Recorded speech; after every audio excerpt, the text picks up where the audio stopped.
Hello, everybody. This is Joshua Hatton with the One Nation Under Whisky podcast. I'm joined today, and I'm joined as always by my good friend, my business partner, Mr. Jason Johnston Yellen. Middle name, Neil Patrick Harris. Hello. How are you? I am a bit of a broken man after our 9-10 days in Scotland, after my 4 days just doing events, doing Zooms, doing dinners.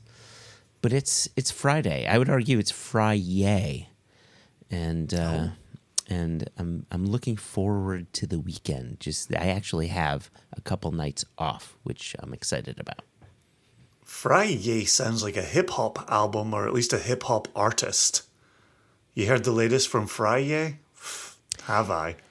Yeah, but he's like from the 90s. Or actually, I take that back. He's from 2003. Fry-yay, MC Fry-yay is from 2003.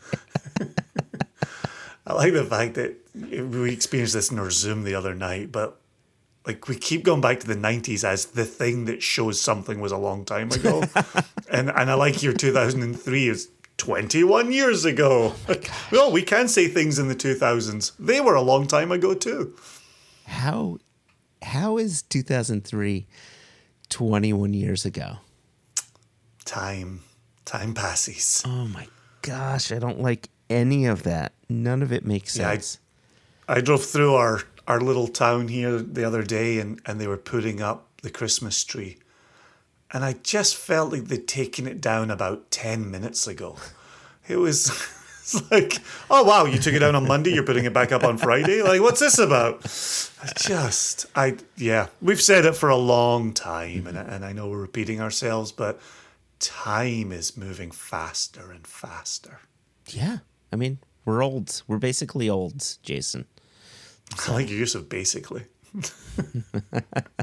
So listen, our time in Scotland, and we talked about this, if memory serves, we talked about it on the podcast last episode, and we definitely posted it in our Facebook group and in Instagram, where we were tasting through 90 different samples. We had 117, but we tasted through 90 of them, and we'll be revisiting the remainder.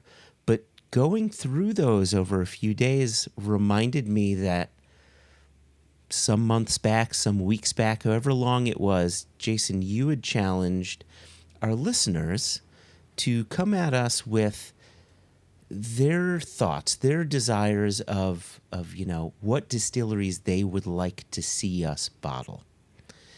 And we got a number of emails, but there were 4 in particular that I wanted to highlight, and I thought we could front load those before your conversation with the people at VDC, which is sort of the meat of this episode. Yeah, what a trip that was. Yeah. Happy to talk about that. Gosh. Yeah.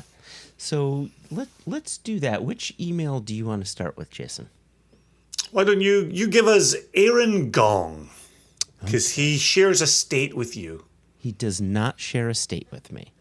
He does not share a state with you. He shares a border with you. He does. He shares a border with me. He's a Massachusetts guy. You're not in Massachusetts? No. Oh, it's the first I've heard of this. I'm a bit upset with you, Jason. Listen. I wish listeners could see your face right now. That landed exactly how I'd hoped. I am feeling very happy with myself. It could be worse. You could have accused me of being from New York. Everybody assumes I'm from New York simply because I'm Jewish. I'm like, no, fucking Connecticut, born and raised. Treat me with respect. Listen, a joke's a joke. Massachusetts, that's a joke, right? New York, that's an insult. So I would not go there. It was merely a joke. I was merely playing around. That is the joke. Hashtag no offense to anybody living in New York, but you should move. You should move quickly. Aaron emailed us on October 30th, which for people playing at home, that's Mischief Night, a.k.a. the night before Halloween. And he says, I'm a big fan, having recently procured bottles of your Williamson 8, Ben Nevis 11, Balmenic 11, Glen Scotia 12, and Craigellachie 16. That's great. Yeah, I love that list. Thank you. Right? That covers bottlings from our online shop and our retail bottlings. Like just Exactamundo. An SCN Super Nation member. So thank you, Aaron. And gets a cheeky wee Balmenic under the wire. Right. Jason, your new fetish distillery there. He goes on and he says, some other distilleries I'd love to see released under the SCN label, in no particular order, include Benromach, Tobermory, Bladnoch, Tobermory. Message received. Arran, Lag, Glentalkers, and Altmore. You know, I don't think we want to let too many cats out of too many bags, but what do we want to say here in response to Aaron's email? Well, my question to you actually is along the lines of this Benromach, which is, what's your take on the Benromach distillery? The reason I ask is longtime listener and supporter, Anthony Levinson, turned me on to what he thought was an absolute, excellent example of a standard expression. Yeah. And it was Benromach. And it didn't land on my palate particularly well. And I was quite surprised because Anthony and I agree on a lot of things palate-wise. Yeah. And it hadn't landed for me. And so, I'm curious for you on that distillery, but also Benromach obviously owned by Gordon MacPhail. We're not seeing a lot of Benromach on the open market. Yeah. And I'm curious for Gordon MacPhail what their plan is with that distillery. But what's your take on that distillery first and foremost? Yeah, Benromach, I discovered them early on in my own whiskey journey. I remember through Jew Malt Whiskey Reviews when I had my blog and reviewing their Benromach 10. And again, this was really early in my journey, and I loved it. I fell in love with it. The peat was unusual. The sherry was unusual. Revisiting it, it didn't hit me the way that... And I revisited it earlier this year because I think of your conversation with Anthony Levinson. And it didn't hit my palate the way I remembered. But, last year, or maybe it was the year before, or the year before that, I don't remember, I got a single cask of Benromach, unpeated, bottled for Gordon's Fine Wines in Massachusetts. And I bought you a bottle. I don't think you've opened it yet. I have not. Nope. But it was excellent. Just excellent. Bourbon cask, unpeated, fruity, rich, citrusy, zingy. Like, it was doing a lot of really interesting and fun things. I think what doesn't hit with my palate on the Benromach is the peat. For whatever reason, the versions with peat that I've had just, didn't settle with me. Yeah, I think to your point there, it goes to show exactly what we're in the business of doing here. So you've had a standard release that didn't land. So you've had a cask that didn't land. There are thousands upon thousands, right? Tens of thousands of other casks that might be the best thing you've ever had. Yeah. So I was just curious if you had a general take there. I like Tobermory appearing twice. Obviously, we've got the Tobermory that we talked about with Jess for the global markets that continues. You and I were drinking that in Scotland. That continues to be a standout. Oh, man. Holy macaroni. And then Arran Lag, someone else last week, someone else was asking me about Arran and Lag. And we keep asking, that's what it was. It was the Single Nation Zoom tasting that we did.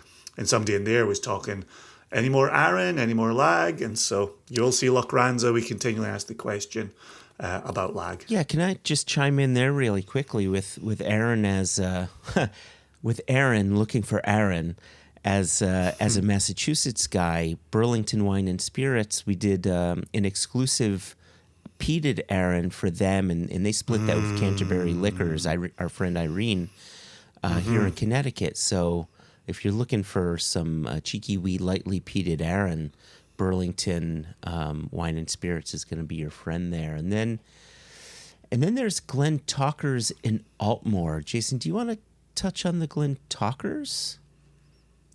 Only to say there is one coming that will be under a fanciful name. Look for that in ecom. And then I would leave it at that for this email, because we've got a lot to get through that we're trying to cover in an intro. Good point. So, okay, who's our next email, Jason? So I'm using a transition here, Joshua.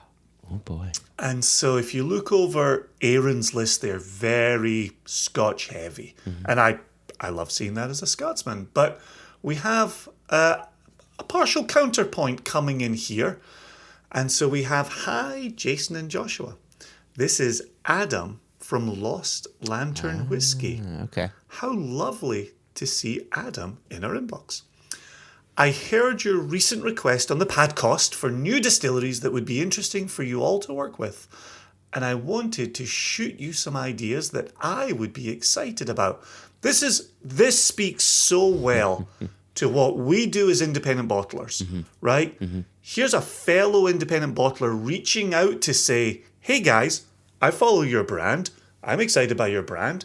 Here's some things I'm looking for as a consumer of your brand, but also as a fellow independent bottler. Yeah. Very cool. Yep. Very cool. Yep. Agreed. I would love it if you would work with even more American single malt distilleries. I've loved many of your independently bottled American single malts from Westland, Westward, Balcones, Copperworks, and others. Wow. And we'd love to see even more. Places like Cedar Ridge in Iowa, McCarthy's in Oregon, Andalusia in Texas, Andalusia, Boulder. So I go with the European pronunciation, but we can agree to disagree. There you go. Okay. Boulder Spirits in Colorado, 888 in Massachusetts. Here's a mention for Massachusetts again. Right. And mesquite smoked single malts like Whiskey Dale back in Arizona and Santa Fe Spirits in New Mexico jump to mind. Mm-hmm. That's a terrific list. Mm-hmm.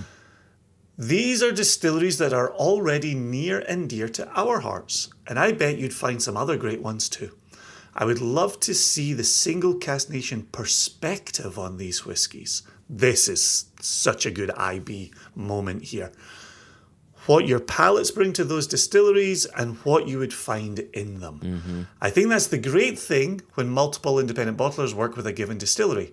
Your Westlands are different from our Westlands, are different from Westlands' Westlands. And that's the fun. Love that. Just so good. Right? So good. Final paragraph and we're out of here. You have wonderful reach. Well, thank you very much. I am 6'2". And if you did even more American single malt, it would help introduce these distilleries to a wider audience around the world.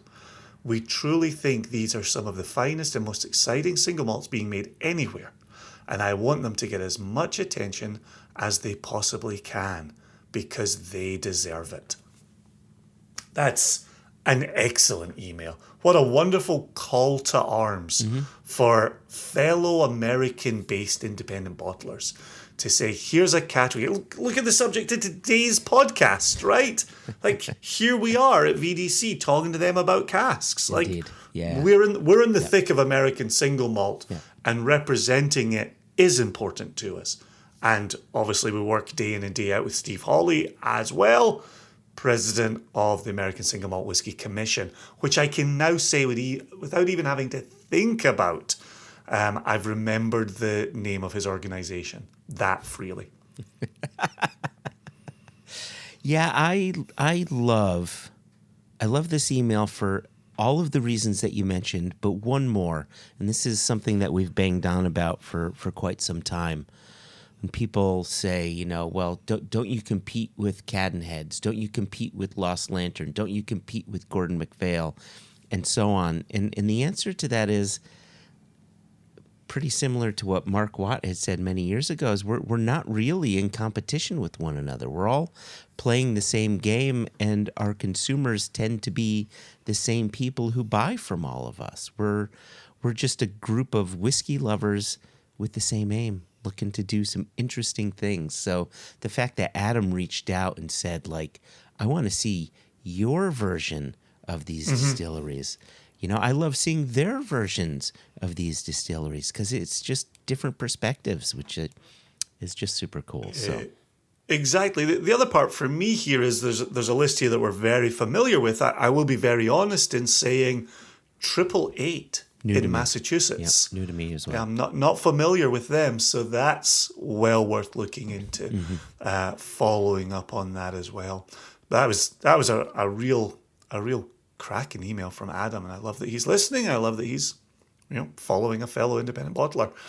I wonder, Joshua, if production meeting on the fly, as we're prone to do, should we save the other two of these until later in today's episode? Yeah, let's do that, because the way this episode is going to go is we've got some time with you and the VDC team in the warehouse tasting some things, and then we've actually broken up the conversation into two parts. So we'll listen to the first part of the conversation, and then we've got some really important news that we want to be sharing with our listeners here that we just want to highlight. And then we'll go into the second part of the conversation, and then let's close out this episode hearing from the listeners. Sound good? All right. As far as on-the-fly production meetings go, I think that's been one of the best. Speaking of one of the best, your conversation, your time with VDC, listening back to these discussions and you tasting through these whiskeys, it's just lovely to hear the honesty as you all approach these whiskeys, and I think the conversation was just a joy to listen to. So, yeah, cheers. It doesn't always happen, but as soon as I left VDC, I texted you and said, I think what I got on wax is some of the best material we've ever got on wax. And it was for that reason, like I felt very much in the moment, and I felt like Amanda and Dustin, Brian, John, the team, I felt like they were genuinely sharing information. Yeah. And one of the things that we're trying to do with the podcast is give that fly on the wall experience to the listener. Yeah. We're also trying to be more present, and I don't mean that in terms of listening to the people we're speaking to, but being physically present with people. Yeah. And so the Ardnamurchan, where there we are on site and in the warehouses. Here I am down in Livingston. We're going to do more of this, where we get back to being more physically present with the people we're interviewing. But I want to say a very quick part about Barrel Bootcamp here. Okay. So this is their title for what they get up to in the spring and in the fall, and it's a chance for them to get into their casks and work out what they have got on hand. I hope it made it into the final version of our edit here, but just in case it didn't, one of the things for me is I'm always in my single cask nation headspace. I'm always thinking in terms of single casks. And to be at a bricks and mortar distillery and in a cask house, as they like to call it, Amanda at one point turned around and said, all of these casks are individual ingredients. I remember that. And it's such a telling moment for a significant difference between being a bricks and mortar distillery and being an independent bottler of single casks. And I kept trying to get back out of that headspace, and I kept finding myself back in my single cask nation headspace, but it's well worth keeping in mind. And here we are in the warehouse, popping bungs. We're experiencing casks together on wax for the first time, so that listeners get to hear the in-the-moment reaction of the VDC team here. And so, yeah, I'll leave that as my intro for this first segment. Okay. Then when we come back to the news, I'll give another little brief intro for the second segment. So enjoy my time with the team at VDC. Phenomenal group of people.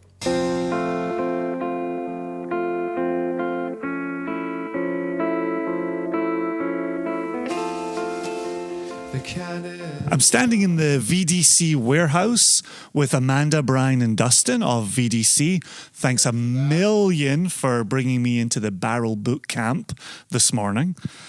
First question for you is, Amanda, when we have talked previously, we've talked about seasonality here and what the casks will hold and flavour profiles from casks. Barrel Bootcamp is your chance to check in on casks. You do this once a year, you do this twice a year. What does it look like and what are you looking for? Yes, we've done Barrel Bootcamp for several years now, and we frame it in the spring and in the fall. So twice a year, and then occasionally we'll sneak in a couple extra days to fit more in as we need to.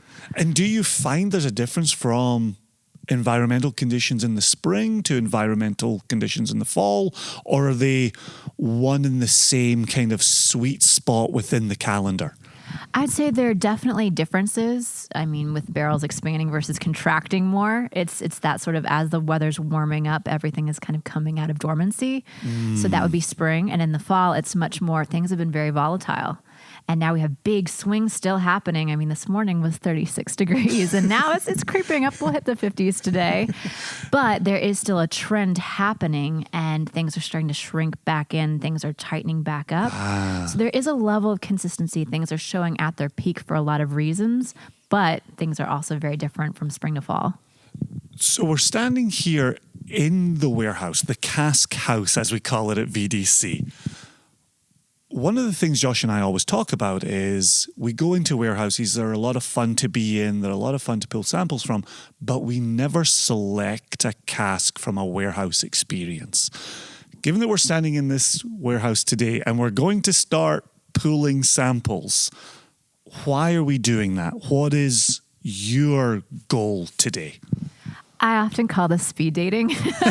It's just getting to know where things are showing in the casks. So we're always very mindful of making sure the whiskey's not getting over oaked, for example.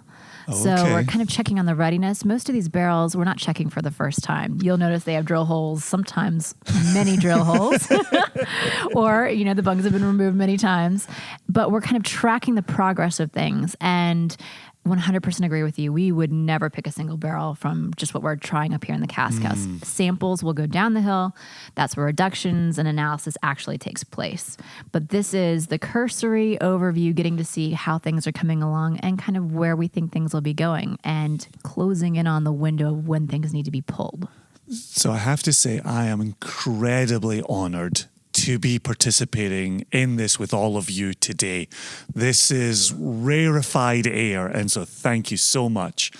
I believe later we're going to move into the lab. Is that part of our plan? Yes. So Barrel Bootcamp is fun in the cask house, but we definitely have to be focusing in on the actual blending side of things too, how things are coming along, and some single barrel picks even too, how they're showing.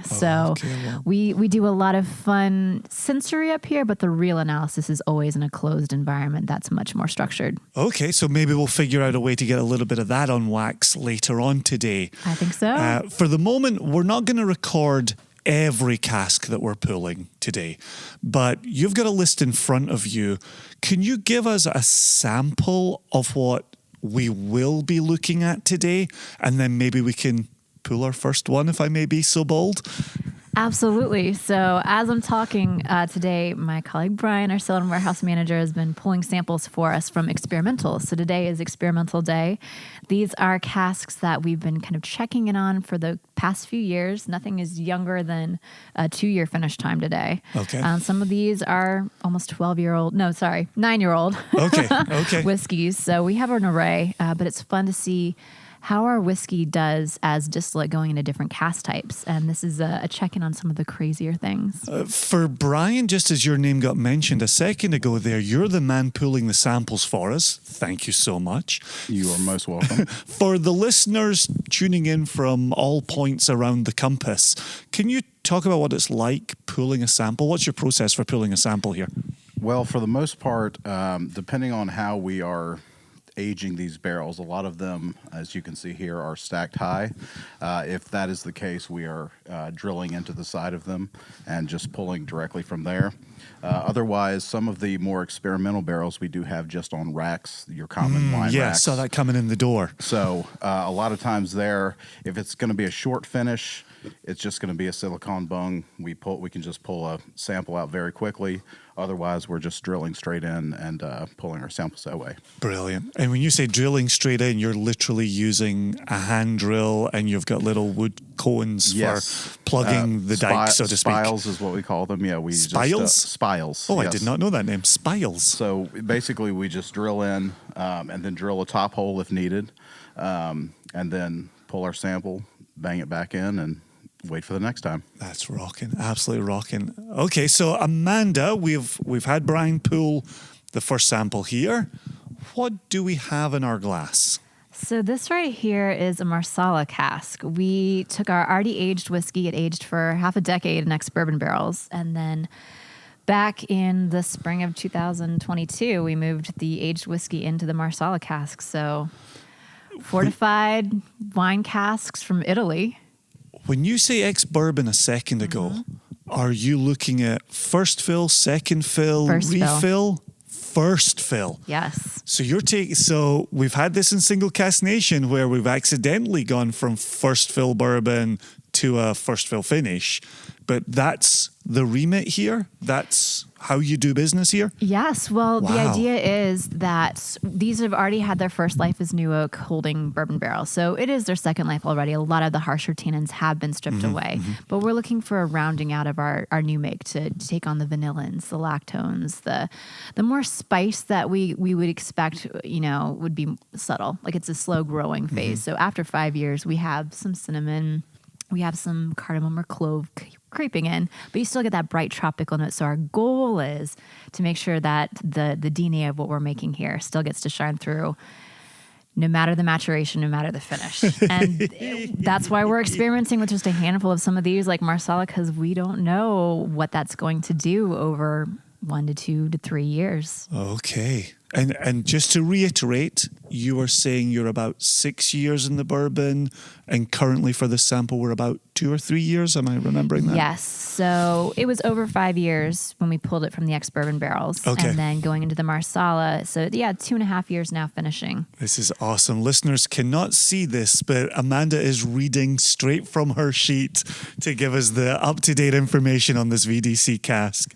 Oh my gosh. Okay, so here comes some Marsala finish. I still don't want to make it. This is a lot. It's Complex for sure. divisive, interesting. This is Dustin talking, by the way. Yeah. So I'm the distillery director here. This is a whiskey that is juxtaposes both beautiful and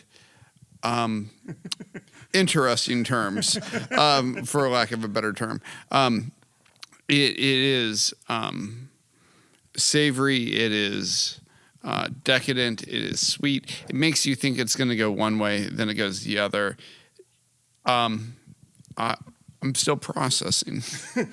Have you, all three of you, dipped in and out of this cask before? Have you been watching this, or is this a new addition?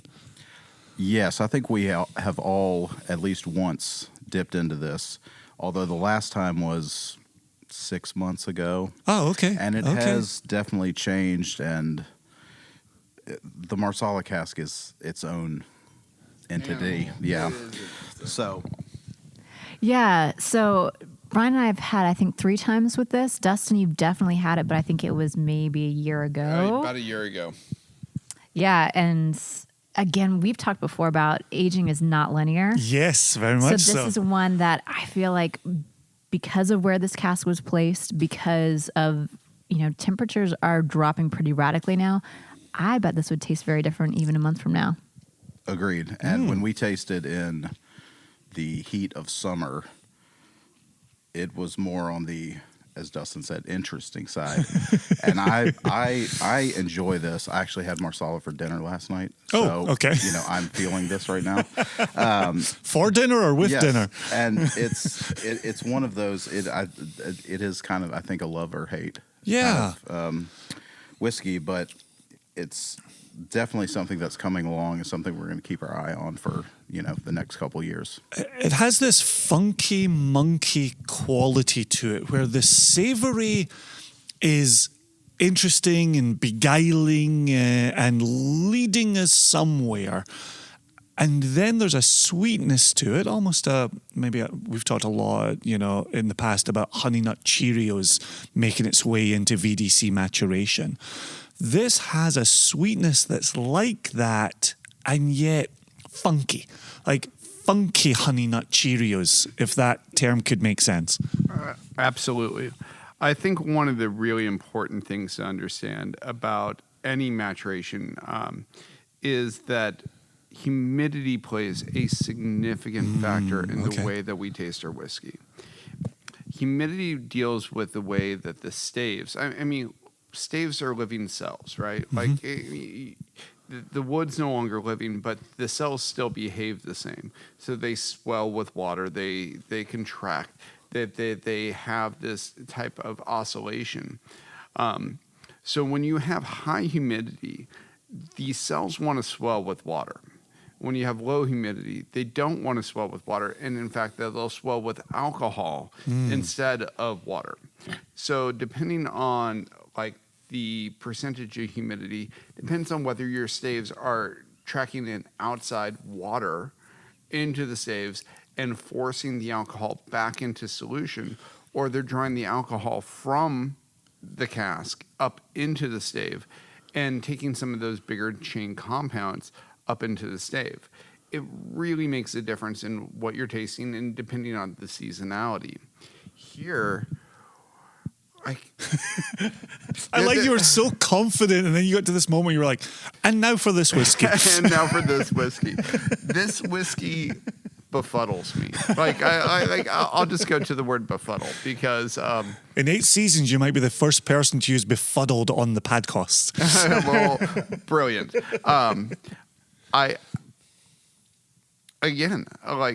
There is this entire love-hate relationship going on with it. Of this, it intrigues. There's so many compounds that are coming into the whiskey, but there's a savoriness, an umami note that comes out that seems unexpected. That I don't know if I like, but the longer I sit on it, the more I like it.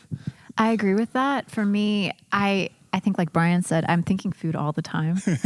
And the notes themselves, like the orange peel, the sage, the cardamom, they're really intriguing. I want to pair it with food. I just think my concern with this whiskey is what's the audience for it, finding the right home for it. And that's something that, this is also the not right time to pull, as we're already seeing. But I think it's maybe take a sample in the spring and bring it down and actually do some analysis of it. So Brian was saying previously that the Marsala maybe wasn't as prominent in this before. What was different then?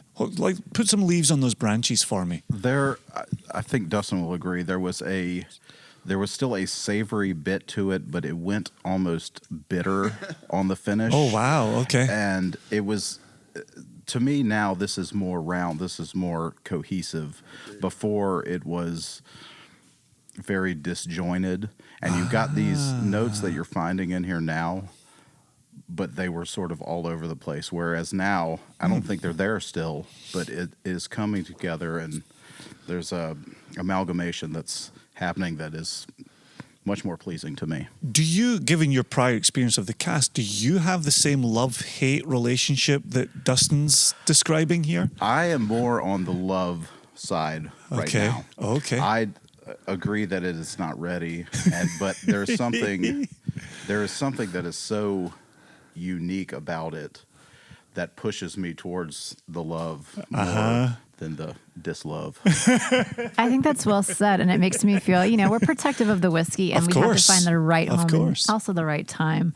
So yeah, I think it still is a little bit angular and discordant, but I think we can get it there over the next few years. And that's the interesting part for me. So, first of all, I appreciate your willingness, all three of you, to be on the record very honestly describing this cask. You know, I think the consumer gets so trained. Josh and I were just talking about this the other day. The consumer gets so trained on every cask is a belter. This is better than the one before. Welcome to the party. Thank you for your money. And for you to be a legit bricks and mortar distillery with an on-site warehouse where you're tracking casks. Can you remind us how many casks you have on site, ballpark? Yeah, well, the cask houses each can hold 6,000 casks in capacity, so we're hovering at 10,000-ish There right you now, go. just a little less, under. but yeah. Right, 10,000 or so, give or take. We're all friends together. You're charting those. That's what we're doing today. We're checking in on some of the latest efforts here. I'm guessing you have to be pretty honest about your 10,000 or so children who live up in the cask house. It doesn't do anybody any service to pretend like everything's great. Our job is to make it great and to learn from mistakes. I think specifically back to this cask. Yep. What Amanda said about finding the right audience is very, very important here. This cask is one of these flavors that it can't be divisive. There are going to be flavors all over across the map that are going to be divisive. Like I sit and I study this. When I say it was a love-hate relationship, I find myself taking a sip, sitting on it like, I don't like it. No, I need to have another sip of that. And I keep going back to the same glass, like constantly. It's intriguing that the complexity to it is there. And to the right discerning audience, this might be ready. But for us and for like what we want to present, like we have to be ready for not only the story, but the idea of how we're going to present this cask. And this one right now it's got potential. It's got legs. It's just a matter of finding the right window for us to be able to present those, to present that story in the way that we want to show it. For the three of you, you're saying it's got legs. Is it a maturation journey for this? Is it a positioning journey for this? Right. I've got my single Cask Nation hat on. It's the only hat I own. I think of everything in terms of single casks, and it makes me think of a Bruichladdich Palo Cordado that was love it and hate it in the same glass as you're describing, Dustin. I would taste it and I would absolutely hate it, but I would hate it so much I would start to like it. And then as I liked it, I really loved it, but I loved it so much I started to dislike it. And then I disliked it so much I really hated it. It was a hell of a journey. We also had our first Westland where Joshua and I knew some people, and this is more to your presentation, Dustin, some people would love it. And some people would hate it, not within the one glass journey, but more of a bifurcated, there are lovers and haters, a bit like Lafroig's marketing campaign. Right. As you look at this now, you're not just in the business of single casks. You do have single cask releases, but you're also blending. You're bringing your casks together. What's the journey as you taste this today in October of 2024? Well, we have a very concrete framework we operate within. So it's a grading positioning. So every barrel gets graded on readiness, maturation, as well as distinctness, the characteristics that it portrays. So for this barrel, it is rated a A2 minus. Amanda returns to her notes that she's been writing while we've been talking.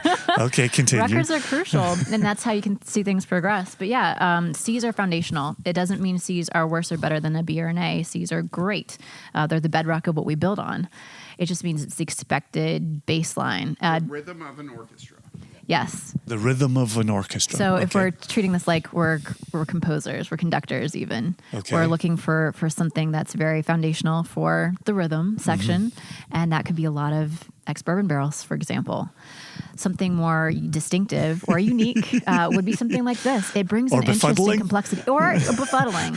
So I see that a lot of people would operate it and treat this as a single barrel, but that's not where my brain goes at all. It thinks Okay. how it would be complemented, how it would be accented well, where it would belong in a blend, and what it would bring to the table for something that might otherwise be kind of flat. Speak to that from a VDC perspective. It's a funky monkey for me, Mr. Single Cask. What are you seeing as the qualities that go forward on this? I love the citrus and I love the savory. I think that the orange peel is beautiful. I love that arc that it brings in. I like the sage. I think that could be like, this is almost a Thanksgiving whiskey for me. I would love to pair it with like a really good rustic stuffing, or Dustin's looking hungry. What do you want to say? I actually want to give a little bit of a slight pushback, and I think this is really gives us the feedback that we do here.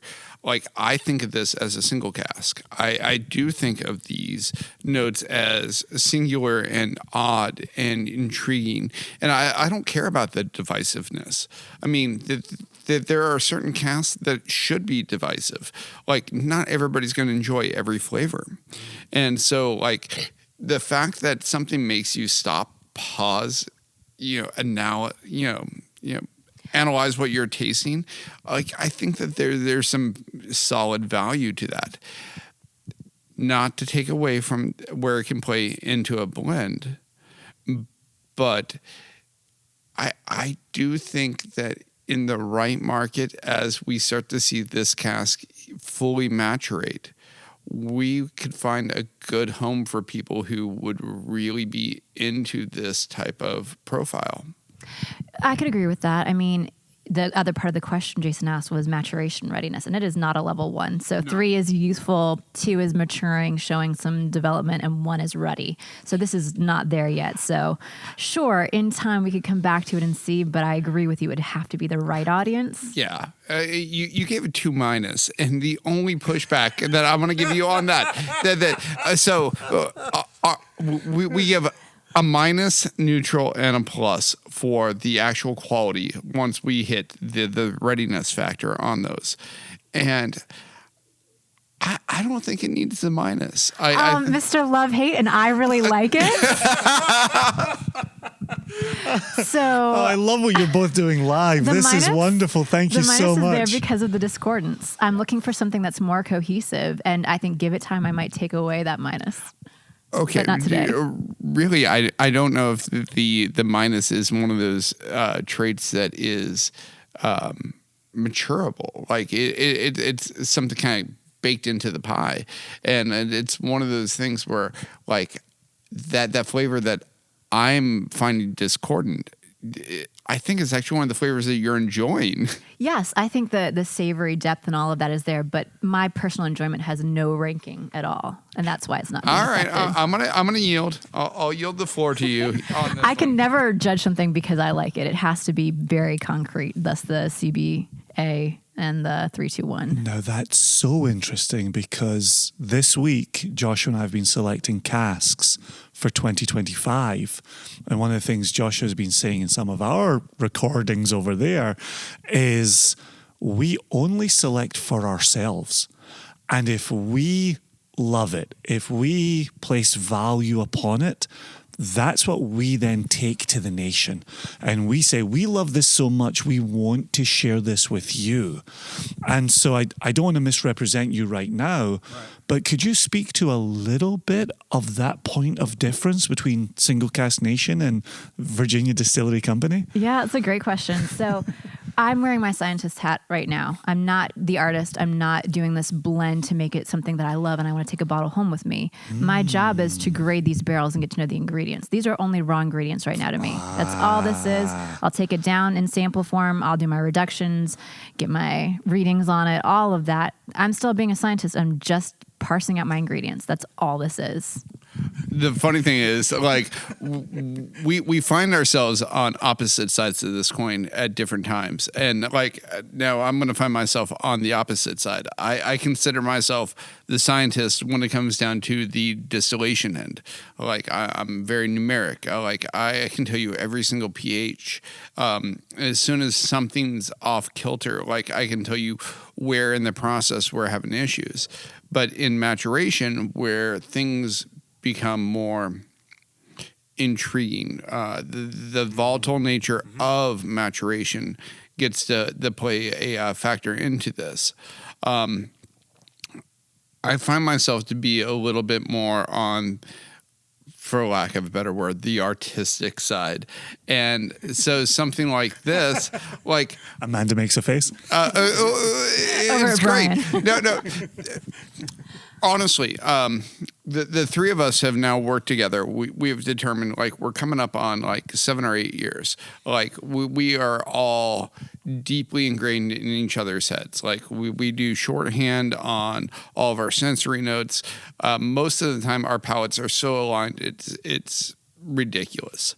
When we find points of contention, that's where we actually have a lot of fun, because now we can actually start to understand, like, why does that point of contention exist?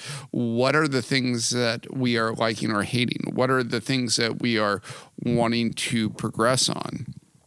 So this is a great whiskey for us to actually have, like, on live right now, because it is so divisive. I can't think of anything that we've had recently that has caused this type of sniping, like discussion, please. Discussion, like I have no doubt that we'll be able to reach some type of concordant discussion about this, but at the same time, like, I kind of love to hate this whiskey. And, like, if this came out as a single cask, I wouldn't shed a tear. I love the conversation you're all willing to have on wax. We've never done anything like this on the podcast, and this is brilliant, literally brilliant. Brian. You've come on a great day, because I have to say that we, as Dustin said, we are always 90% of the time on the same page. And you came on experimental day, and the experimentals are going to be divisive. Gotcha. It's good for us to actually get this, because sometimes we are so on the same page that we have to, like, check ourselves. Yeah. And, bring in echo chamber kind of stuff. Bring in John Prine, our other I'm John Price into back from the dead into the mix has really helped to kind of has really kind of helped to get us sort of realigned. Yeah, because there's sometimes when we come up here and we do sensory, and it's a good thing, because that shows consistency in the whiskey, which is great. Sure. But we are always on this same page. So when we come to days like this where we're doing strange stuff and experimentals, it's great to sort of separate a little bit and, like, find our palates again. And I appreciate the fact that, according to Amanda's list, there's a lot of casks to get through, and I've taken up about half an hour of your time on the first sample. Brian has prepared another sample for us here. Amanda, first of all, for the listener, where, you all have done this before. Dustin was just saying that you've done this for 7-8 years. Where do you now stand on that first sample? What's in the notes for how does that move forward? What are you all in agreement on? I think we all agree it's a waiting game. Yes, 100%. Okay. No matter how much praise I give to it, or lack of hate. praise. No, it needs more time, like, for us to make a firm decision. Okay. 100%. So again, I think it's discordant largely because it's a volatile time right now, and I still think it is a little youthful. So I have notes. We're going to come back to it next year, revisit it, and if we're feeling ready, we'll take samples down and really give it some attention. Is next year spring? Is next year fall? Is next year to be determined? This year, we'll probably look at pulling a sample in the spring, but I think the real focus will probably be a full year from now. Wonderful. Oh, thank you so much. Okay, moving on. see why we're not going to record every single cask sample. Okay, one more. Let's have another good discussion on this. Amanda, please, with the details. So this one is an Amontillado sherry cask. It's Okay. been in there for 4 years and 7 months. Okay. So yeah, kind of fun to take a look at this one. Is this finish? Is this full maturation? Yes, it is a probably 4 to 6 year. Probably. My note has 5 year in there. Okay. So 5 year aged next bourbon, and then it's been finishing. So this is the second maturation. We're coming on some 9-year-old. Holy moly. Yeah. Wow. Well, gosh, I feel honored. Thank you so much. And this is still experimental, so who knows what may follow from this. That was a contented sigh from Dustin. I think we're going to all agree on this experiment. It's lovely. There's no argument here. There's certain things that like you taste and you instantly know that we're going to all fall in line. This is one of them.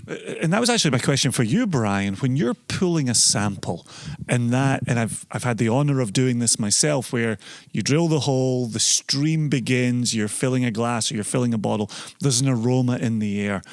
You've done this for 8 years now, 9 years now? Coming up on 8 years. Okay. Have you got to a point where even in that very early stream, you've got a sense of where this is going? Absolutely. Okay. And this is one I can remember in particular. It was actually while we were doing our audit last year. We have an auditor come in every year just to, cover our tracks. Oh, okay. And we have to pull samples from barrels so he is assured that we're not filling these with water XO. Oh, my Lord. So I've been wasting my time for a lot of years if you're filling these with water. So I actually chose this one because we hadn't tasted it yet. And it was that moment of drilling, and as soon as it hit the glass, and I had to climb for this one. So it's a moment of, and for us three, I know they would align with me as well. It's a beautiful cask, and it's still needs a little time, but it is well on its way. Okay, so what are you getting in the air when the stream is coming? Is it a sweetness? Is it a nuttiness? Is it for this the VDC spirit itself? It's the spirit itself. It's the air in here.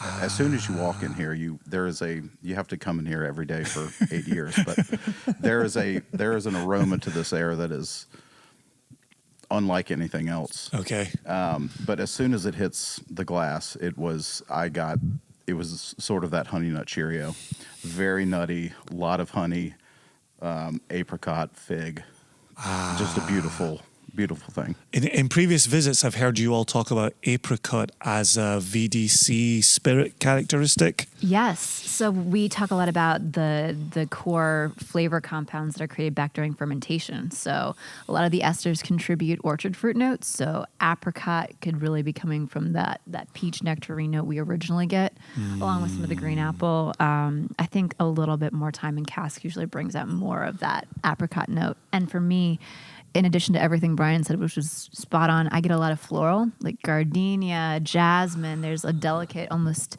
honeysuckle tea-like component that I really love. Jasmine is one of those notes that it seems almost like overly pretentious to mention a lot of times.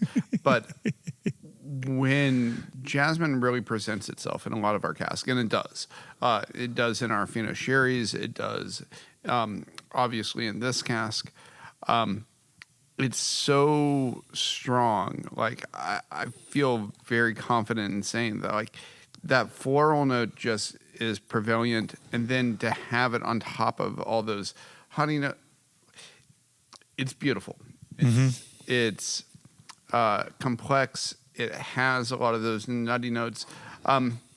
We a lot of times will go ahead and individualize the difference between different nut notes, whether it's almond, peanut, or whatever the case is. But a lot of times that kind of is, hedging between certain things. Right here, like, I would definitely call it more on the peanut versus the almond or the hazelnut, but It's still for all, for sure. For all. That's exactly it. Like when you actually get into the individual compounds of what is causing this, it's just a matter of the propensity of it, the volumes of it. And so like here, it's a beautiful bouquet. And I mean, it's hard to argue against. So I think the question for the audience is, so many of us cherish first fill bourbon maturation. Why would you take your VDC and first fill bourbon and move it over to Amontillado? Ooh. What are you looking for in doing that? I think this cask is a great example of what we're looking for. I'm always thinking, how do we enhance or contrast flavor compounds? So a lot of the notes we were talking about that started back in fermentation are going to be reflected in a really beautiful way or brought out. So it's a bunch of contrasts for me. I think it's like when you're an artist, you're working on shading, and I'm looking at Brian because he's my artist. He's always during meetings making sketches. But yeah, it's about how you can enhance and build up and not mask. So it's creating a framework already and then finding ways to really ice the cake. I think there's also with our 4, 5, 6 year FB1s, this really nice vanilla creamy note. Yep, for sure. When you add into something like sherry that can be a little more on the funky side, it's just such a nice contrast, but also a compliment at the same time. So I would like to point out the fact that for primary maturation, not only do we do ex-fill bourbons, but we also do full maturation in sherries as well. So a full maturation in sherry is going to yield compounds totally differential than like what you're going to taste in a second fill bourbon. So the idea of taking the ideal, the base, the standard of a first filled bourbon, and being able to finish that, you are looking to add to the palate. I mean, not to sound overly artistic, again, from the person who prides themselves on being the scientist, there is an art to it. There is an idea that you are adding to that structure. There are so many neat vanillinins and wood sugars that come out of a first fill bourbon, but they can only be enhanced. Like all these compounds that you get from whether it's an ex wine cask of fortified wine or red wine, or it doesn't matter. Yeah. There are so many different compounds that are locked into the wood, into the stave, deep into the stave. To be able to unlock those subtly and slowly, you really get an interesting and unique product that way. And that's what we're looking for. We're looking for complexity. We don't want a one-dimensional whiskey. Yeah, I again, my single cask brain is trying to get into, this is phenomenal as a single cask. I would bottle that as a single cask. I would buy this as a single cask. So as we're tasting experimental, this is research right now. What are you thinking for the future? You gave the score for the other cask. Yeah, I've got a B3+, B2 coming on. He's going to argue with me. I think it's still young. B3? B is great. B is wonderful. I agree with the it's B. complex. I agree with the B, but the 3 and the plus. It's still the plus showing is a lot of agreed. new make notes, and I want to bring out more of the oak component. You're going to agree with me now. Interesting. Look at him agree. Look at him. He concedes. I have 2 witnesses. He has nothing to say. I know you love it, but remember, like, science hat on. This is science hat on for maturation, for the availability of the lactones that are in it. Yep, it needs another year at least. And then I'm thinking something like a special limited release. Agreed. For what we're looking for and for how this maturates on that the limited linear pathway that we're looking on. A lot of this is, as Amanda pointed out, is not linear. But there's a certain amount that is a matter of how much lactones creep into the whiskey, where your furfural levels are. Like certain things are just no-knowns. He concedes. I concede. Wow. This is twice in one session that I'm conceding to Amanda. Like I Because deep down you are a scientist. You're having a romantic moment with the casks up here in this environment, but you know. That's the very point, right? The romance of the warehouse will lead you in directions that you maybe don't feel comfortable having gone in multiple months, years from now. This is tremendous. You already know how much I love all of you and how much I love VDC. This conversation is one of the best I've had in my life. Thank you so much.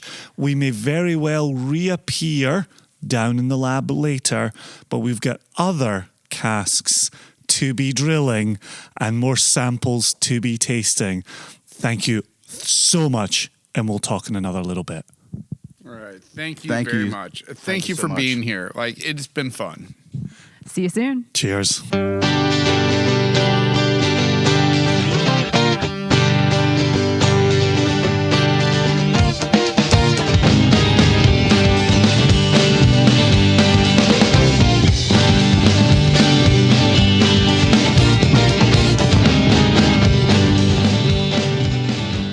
I think as the listener heard during that segment, Dustin and Amanda had it in them to go back and forth a lot longer on that first cask. But you're right. You and I are always trying to, in some ways, show fly on the wall for how we do our selections.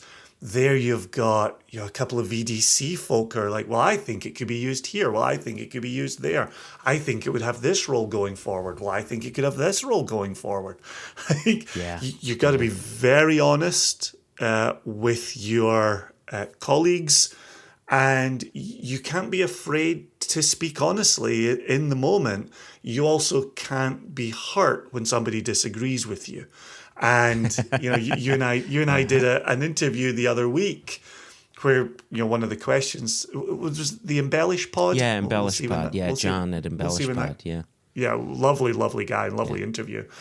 And he was asking that question, as people often ask us on the road, what do you do when you disagree? Well, technically, we don't disagree a whole hell of a lot.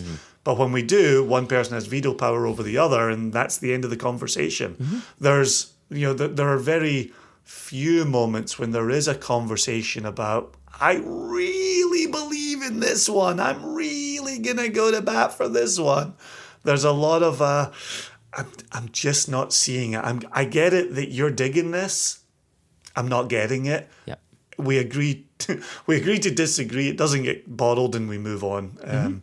So to hear Amanda and Dustin have that back and forth, lovely opportunity to hear another group, a Briggs & Mortar distillery, go back and forth on future uses. Agreed. So I want to get into the meat of the news here, because there's a lot to go over. First and foremost, last week on November 21st, 2024, for those people listening in 2027. Thank you. Hello. How's the future? Don't answer that question. Yeah, there you go. Moving on. We launched 3 new whiskeys, and they were a 10-year-old peated Bunnahabhain under the Stoisha name, because that's one of their peated spirits from Refill Bourbon. A 21-year-old Glengarry, distilled in 2003, speaking of time moving quickly, from First Fill Bourbon. And then finally a 33-year-old Girvan, single grain, distilled in 1990. Talk about time moving fast. And so we launched those on November 21. This episode is dropping the day before Thanksgiving. And I want you all to keep an eye out on our website, on your email, on the Facebook page for details on a Black Friday sale on a number of different whiskeys. You will want to keep your eyes peeled. Don't hurt yourself. Like that whole term peeling eyes is kind of disgusting to me, but here we go. There's going to be some really cool deals going on, and most people know this. We don't do deals a lot, but we said, heck, we're going to do that. So Black Friday, keep your eye on singlecastnation.com. There's going to be some very cool things happening. The other thing that I wanted to mention as well, and this is big for us, the past 5 or 6 years, however time works, Jason, you and I had been doing a Giving Tuesday charitable drive. Yeah, gosh, over $1 million raised for a whole host of charities. Over $1 million raised, and the achievement has been great. And we really can't pat ourselves on the back too much because it really has to do with our listeners. It really has to do with our nation members helping to support that. As a lot of people know who are listening to this, we were acquired on January 4, and our work life has changed a little bit. It's increased. We were saying just the other day, Jason, you've been traveling so much, you've barely seen a full week at home since August, and I would argue the same rings true for me. Trying to grow this business in 2024 has had us away from our homes and away from our offices more than it has had us in our homes and in our offices. And we have incredibly lofty goals that we've been working our butts off to achieve. So for 2024, we've made the conscious decision to just put Giving Tuesday on hold for now so we can focus on the goals that we have in front of us. We're still going to donate to the charities that are near and dear to us. We urge you to do the same, and then we urge you to cast your eye to 2025, and we'll see what we can do about maybe bringing this about once again. No guarantees on what that may look like, but we're gonna look at that in the future for now. In echoing what you're saying there, keep giving. The nation has shown the generosity. Whether whiskey bottles are on the table or not, go forth, keep giving. Let's continue to represent the best of this whiskey nation of which we're all a part. There you go. Yep, perfectly said, Jason. Those are the bits of news that I know we needed to put in front of our listeners. Was there any other news that you wanted to share? Yeah, I would say keep your eyes peeled. There's that term again. Ouch. In Germany, the Single Cask Nation offerings at retail for global markets just landed this week, the week of November 18. So look for those making their way to store shelves. The UK continues to have these global offerings. Some are beginning to sell out, as you would expect, but those are still floating around. Israel is working on getting them over. Australia is still waiting to hear final details on what has made it into market. But there's another country where I know we've got a terrific following and terrific support. We're listening. Single Cask Nation is on its way down there as well. So, as we've always said, empowering the consumer, ask your retailers, hey, do we have Single Cask Nation? Do we have access to Single Cask Nation? I'm hearing great things about it globally. Can we make this happen? So Jess is doing yeoman's work. Markets are looking very good, very strong. We'll have even more global news to talk about in 2025. But for the moment, the big one is the orders arriving in Germany. So please fill your boots. Germans are good supporters of Single Cask Nation. And we see you and we appreciate you. Indeed. And speaking of good supporters, earlier this year with I shouldn't say earlier this year, just these past few months, with our last release, unfortunately, our distributor that covers New York, New Jersey, Connecticut missed out on those bottlings. So all the Single Cask Nation members... I'm sorry to hear that. Yeah, I'm sorry to hear it too, but I'm coming around to a bit of good news. While those markets missed our last retail release, our distributor is getting in 4 casks that will, I don't know if they'll be exclusive to these markets, but they're definitely going to find their way into these markets in December of this year of 2024. And this should be for New York, New Jersey, Connecticut, and Kentucky. And we're looking at one of those. It's not like the others, right?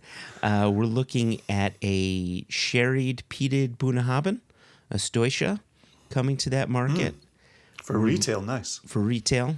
We're looking at an Inchmurrin, so Loch Lomond Distillery Inchmurrin coming in. We're looking at an Othrusk coming into this market. Hey, paging Elijah Hammond. And that's a 2010 distillation on that one.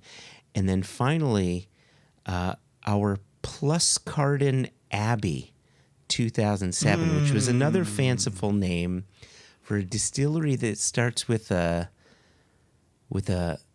Mac. Does it start with a Mac or a Milton? It does not start with a Mac. Ah, there you go. But just sometimes I think of Duff Beer from The Simpsons, right?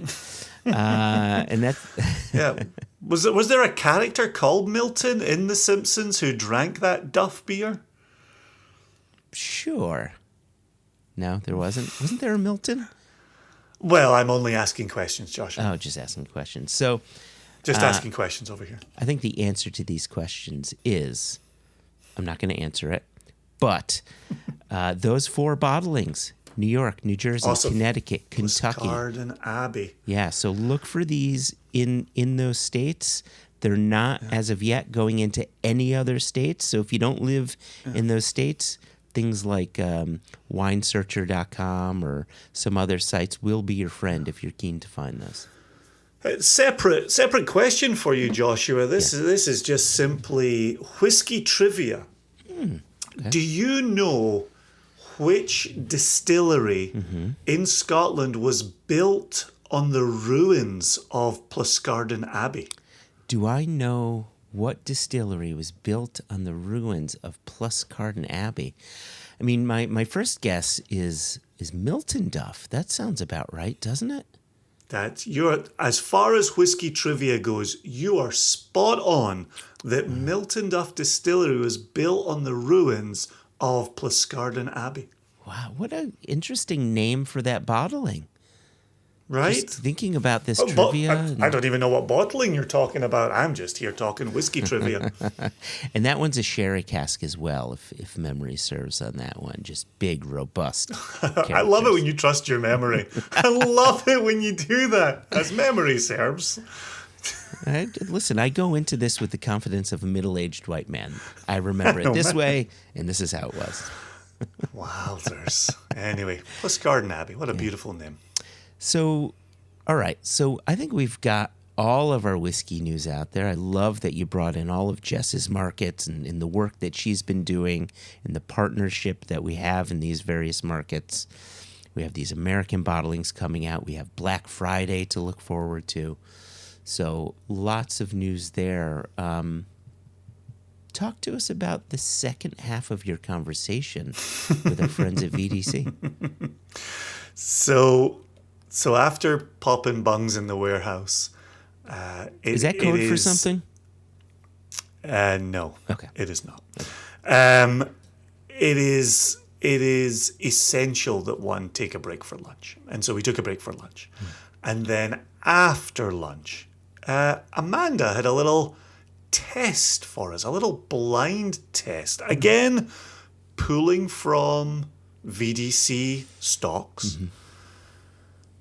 But she gave us no information. We sat very quietly. We did not record the very quiet portion of this. And we scored whiskey. We wrote notes. We had takes. We had opinions.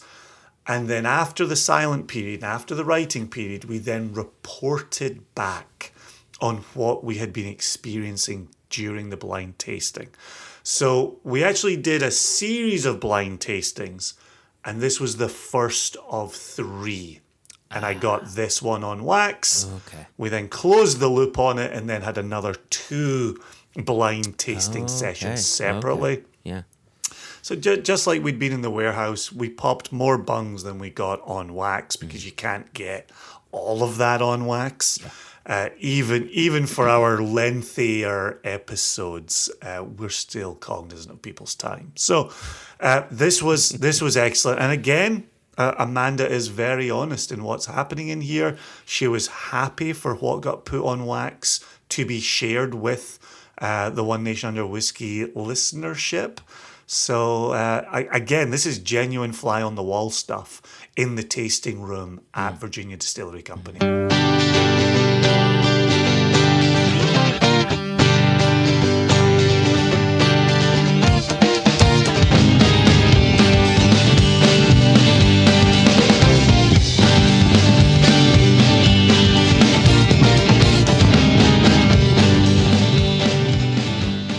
Sitting in the VDC war room, aka whiskey room, aka boardroom, aka upstairs of the stills. And we're sitting here. Amanda has poured 4 blind samples. All I know is it's distilled spirit. There could be any kind of sneaky surprise up your sleeve. And we've been set the task of noting appearance, nose, palate, conclusions, and then a score. Where am I right in saying the score is really just a ranking at this point? At this point, yes. We're not really scoring it out of 5 or out of 10 or out of 100. So it's just a ranking at this point. So talk to us a bit about what is this stage of Barrel Bootcamp. We had the experimental Cask samples up in the warehouse, and now this feels a bit more scientific. We're sitting down, controlled conditions. What's your goal here, Amanda?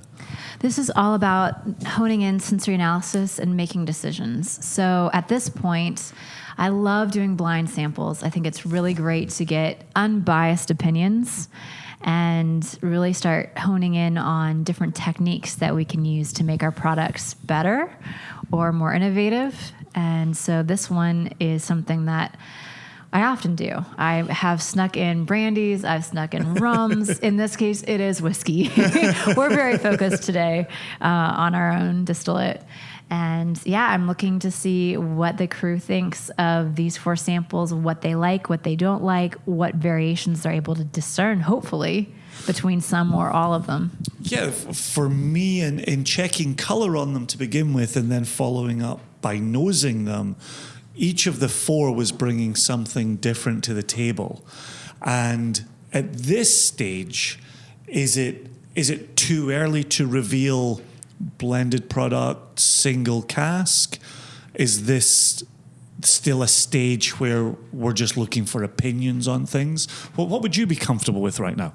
At this stage, I like to hear people's opinion, what they're getting on the nose and the palates, and overall thoughts. So yeah, Brian, I'll let you drive for a second and tell us what you're thinking of these 4 samples. I'll just start with number 1. Light in color, soft.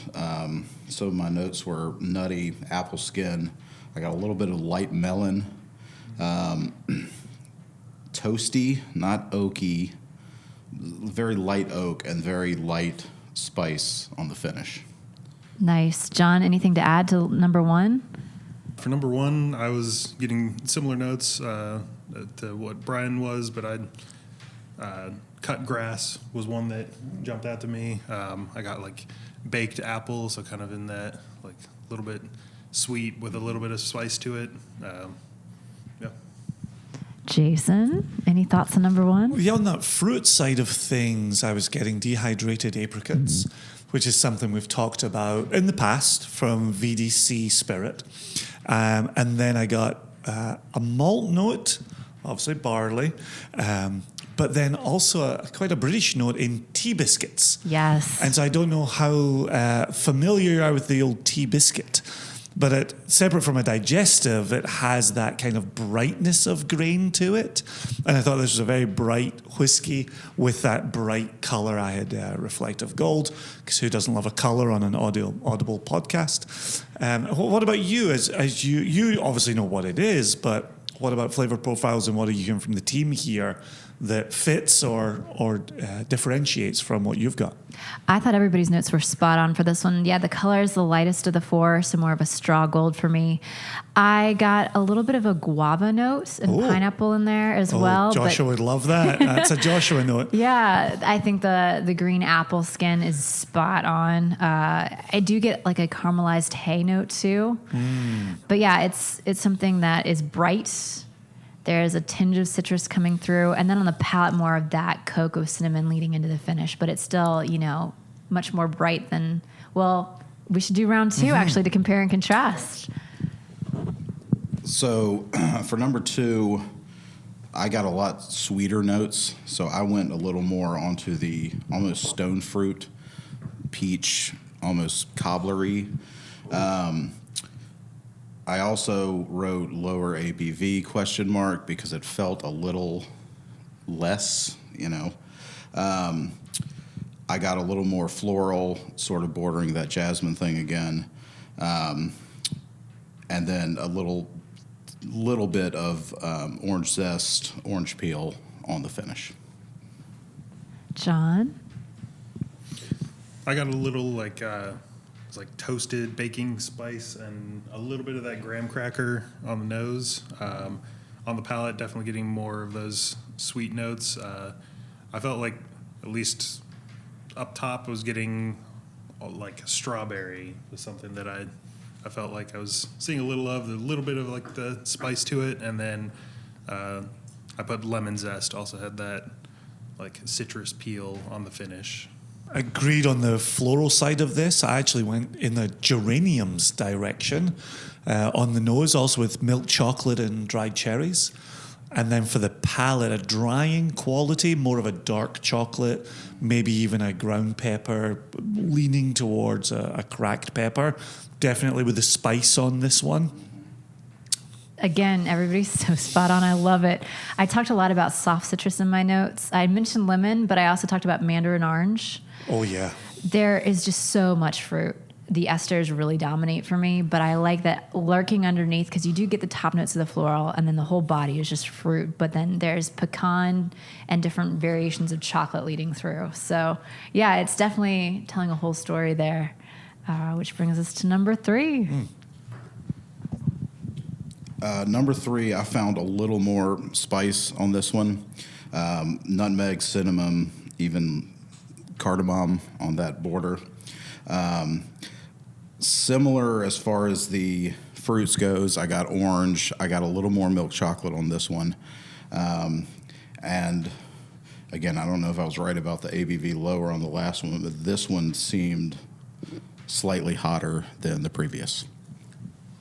So this one, for me, I was leaning in more of like a slight smoke direction, I felt like. Definitely like oaky was coming out on the nose. Was getting a little like nuttiness and leather, so a lot in that sort of direction. On the palate, I put peanut specifically. It was like a type of nuttiness different than what I usually associate with nutty, like a little on the lighter side of that. A little bit of that leather, and melon was another one that I was getting some of out of this Love one. the melon note. Okay. Yeah, once again, it's down that fruit grain path. For me, on the nose, granola and honey. Then with a subtle cinnamon starting to come in. On the palate, I feel that cinnamon right down the center of my palate. The nuttiness is there for sure. Not to lead the witness, I got something specific to peanuts on the 4th, but definitely that nuttiness in there. Very, to me, recognizable as VDC. I think these are a lot of the notes we talk about the most. And certainly from earlier today in the barrel house, talking Honey Nut Cheerios. And definitely a component of that in here as well. I love it. Yeah, for me, the first word I wrote was spice. And then oaky, the clove, white pepper to accentuate the other ones that I wrote that you said, Brian. I also got toasted marshmallow and golden grams. It's very aromatic for me, but there's also that level of sweetness lurking right there at the base. All right, we're up to the last sample, Brian. That number 3 I keep sipping away on. So, It's hard to put Did down. you just sip 3 or 4? I had to sip 4 again because this one perplexes me a little bit. This one I got a slight savory note. I wrote mesquite ? Because there is a definitely more of a smoky influence. I got less fruit right up front here. I did get a strong brown sugar and, again, nutty. I'm not sure where I'd go on the nut scale here. I'm thinking maybe pecan. I got to say I'm still perplexed by this one a little bit. I think this is her wild card. What was Dustin's word from earlier? Befuddled? Yes. For number 4, the first thing that I wrote down was leather-bound book. I was getting a little leather in that, the pages of an old book. A little cocoa powder. Also that nuttiness. I went walnut. That's the first thing that jumped out to me. Again, kind of a melon note. I wrote specifically honeydew for this one, and then definitely that brown sugar. Yeah, to go along with what's been said previously, it was the outlier of the 4. It definitely took a turn. Not as recognizable for me as VDC, but maybe you'll reveal in a second. For you, John, I absolutely wrote cocoa powder on my notes here. Subtle pepper, and then to continue the nuttiness from you chaps, I had peanut skin. Which is a note I talk about a lot, where you take the unshelled peanut, and as you open that, you've got the dustiness of the shell, but then you've got the skin around the peanut in there. And so it's such a specific note, but speaks to a kind of a dustiness, a dry quality. I like what you were saying, John, about the honeydew melon. No part of the nose or palate took me to a fruit place. And so I love hearing people who know their spirit find it where others maybe don't. So I'm excited for the reveal. Yeah, the first words I wrote were drier nose to me. This whole thing is drier. Yep. I did get citrus peel. That was my fruit place. I didn't go into any melon territory for this one, but I love that because I think if you dig down deeper, it's there. A lot of bitter chocolate, licorice. The brown sugar nutty notes was just spot on. I think there was a savory note hanging out on the sidelines that I really enjoyed, but different. So real quick, do you want to go in a circle and rank these, your favorite to least favorite? Maybe Brian kicking us off? This is tough because, well, it's.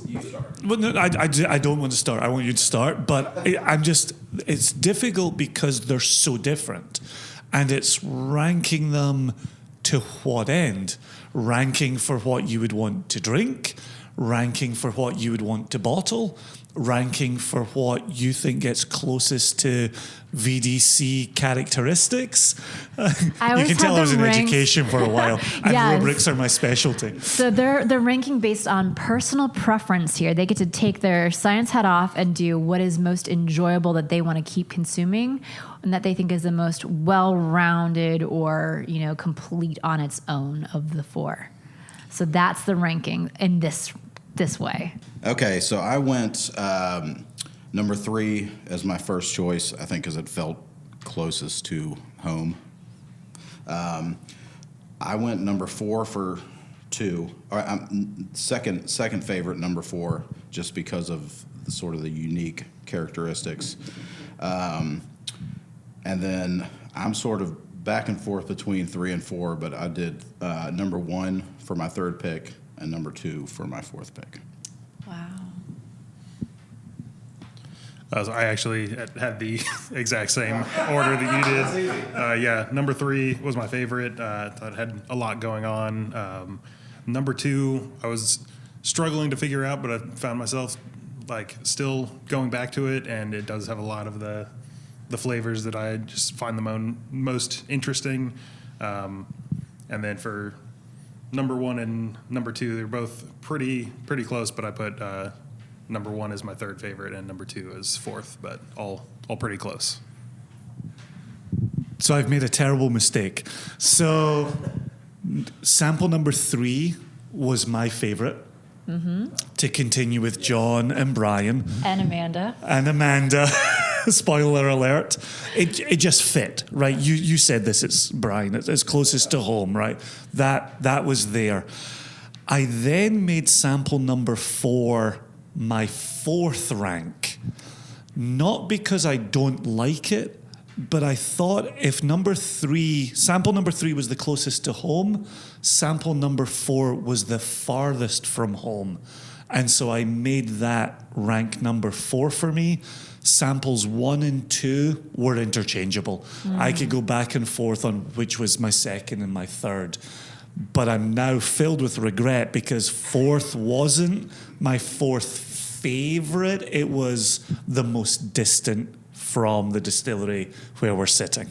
But you're okay. This is a place where you get to do things like that. And as long as you explain yourself and your thinking, you win. You're also looking at me with love in your eyes, so thank you. Yes. I still feel safe. For me, number 3 was my favorite, but I gave sample number 2 my 2nd place. So I did differ from you only there. That's the one I have as my 2nd. Okay, see, there we go. And I think it was because I really enjoyed the full journey it took us on and the fruit getting to nominate. Are you ready for the reveal? Absolutely. But pause for a second. So where did you put sample number 4? Sample number 4 was tied with sample number 1 for me. For That the was my third tie. spot. 3rd spot. Okay. Yeah, but I kind of didn't feel like I counted on that because I know what it is. It's Lagavulin. I don't matter as much. It's not Lagavulin. So a little bit of background on these barrels. This is kind of like a story that Brian and I worked on. We went to Kentucky on a trip together just to kind of visit our warehouse partners and not warehouse, our barrel partners for the ex-bourbon barrels. Understood. And we just kept talking. We drank a lot of whiskey and we talked about what we liked and things we hadn't done yet. And we talked about sense of place. West Virginia Great Barrel Company is the first time we've really partnered up with a new barrel company. And John Price went out there with me not John that is long the John ago. of this segment. Yes, John is Price. our newest member of the sensory panel. And yeah, I took a crew out there early this year, and they're phenomenal. They started this company because a big flood came through this area of West Virginia, and they hired a bunch of local people to build houses. And when they were done building houses, they pivoted to building barrels Oh, gosh. for local breweries, and their quality is amazing. And I kept thinking, especially, riffing with Brian, how cool it would be to use Virginia oak barrels and to do something there. But I didn't want to do aging in new oak. I wanted to do cask finishing. That way we didn't lose our DNA. Heard. So put in an order, and I was all about toasting. That's my background. We've got our STR casks, toasting. That's what Jim Swan was talking about back in the day. All my time in France, it seems like all we're talking about are toast levels at all these different tonnelleries. So West Virginia Great Barrel Company already has really good capacity for toast. So I put in specs for different toast levels to experiment. And we put our already aged whiskey for 6 years in ex-bourbon. We moved it into these different toast levels. So I'm going to ignore sample number 1 and tell you that sample number 2 is a whiskey of ours that is finished in a medium level toast barrel. Okay. Virginia oak.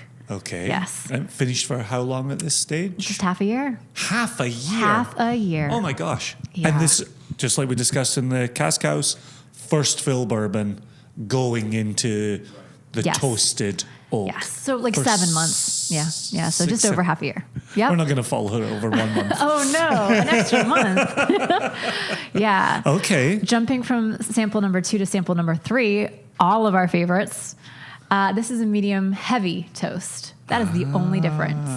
Same whiskey went in, Are you same able, time. Are you able to talk a little on process, on the difference Yes. between a medium and a heavy toast? Because we clearly talk about it in Scotch. Yeah. And I'm not sure we always know what we're saying. If you could Sure. elucidate. Yeah, toasting, unlike charring, you're not actually catching these barrels on fire.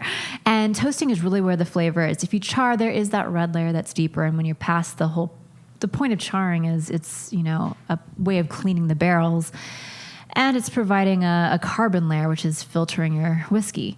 But toast is changing the molecular structure of the stave. So it's the Maillard reaction, and it's crystallizing wood sugars. You're increasing different lactones and vanillins. You're giving access to things. So dialing up the level or the duration of the toast, it's not that long. I mean, a char is super quick. We're talking seconds. We can toast slow and low and do a lot longer to get deeper into the wood stave. So it's a lot more impactful. And yeah, toasting is where the flavor is at, and it protects the integrity of the wood a lot better than certain charring processes can. Okay, so just to be clear for the listener, there's no charring involved. 0 char on these. Yep. Well, our new make whiskey aged in ex-bourbon barrels that had been level 4 alligator charred, but that, Yes. that was only that. These understood. new toasted oak barrels were not charred one bit. Wowzers. Yeah. Okay. So then you can guess what our crazy number 4 is. We went from medium to medium heavy. Number 4 is just a heavy toast. Okay. That is the difference. Yeah. And we're still talking the same kind of 6-7 months? Yes. Exact same time. Look at that. Brian and I were looking through and pulling samples. Gosh, we first did after 4 months. Yeah. And even 3 more months after our first sample pulls, it's changed so much. It's shocking. So the big reveal is number 1. Yes. Number 1 Buried the is lead. a second fill heavy toast barrel. I was curious how much more we could get out of it. We Brian talked just about gave the this. exact same, and you're the man that pulled the samples. Second. Okay. Gosh, we've only talked first fill all day today, and you All had a day. second fill up your sleeve the I whole did. time. We never have released anything in second fill. So I like to think you never know. We might hang on to these and give them a second life for different projects. And I really thought it was lovely. The fruit notes, I'm sticking by my guava. Yeah, the guava was a good note on that first sample. So clearly we're sitting here today, Barrel Bootcamp, something more scientific analysis going on here. What are you taking from this conversation, and what do you foresee either for the 4 samples in front of us or because of the 4 samples in front of us? This is starting to give me data, and I'll be using this for not only working on blends and percentages of different toast levels, but this is also feeding directly into my 2025 and 2026 cask order plan for my breakdown of what I want as far as the ratios of what levels of toast. And I don't ever plan on just I'm only going to do medium heavy toast, even though we all like that one the best.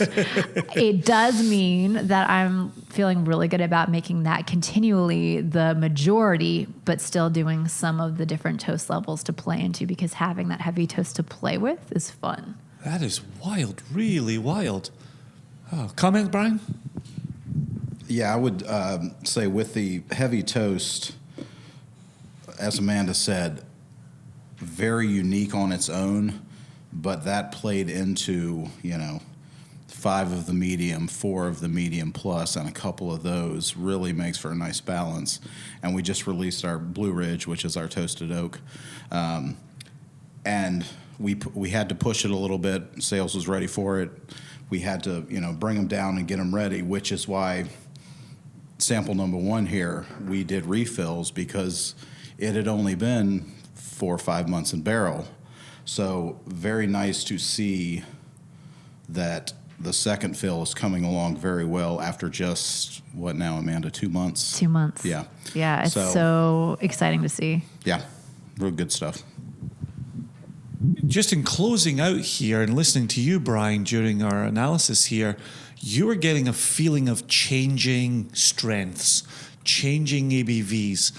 Given the reveal, is there a sense of why you were getting that feeling from these samples? That's open to either of you. Yeah, I mean, he was right there as a tiny bit of variation in the ABVs, so well done. And that's Fascinatingly, the casks are not located that far apart from each other in the warehouse. Yeah. But we've noticed there are definitely humidity pockets. And so we're having natural reduction in cask over time.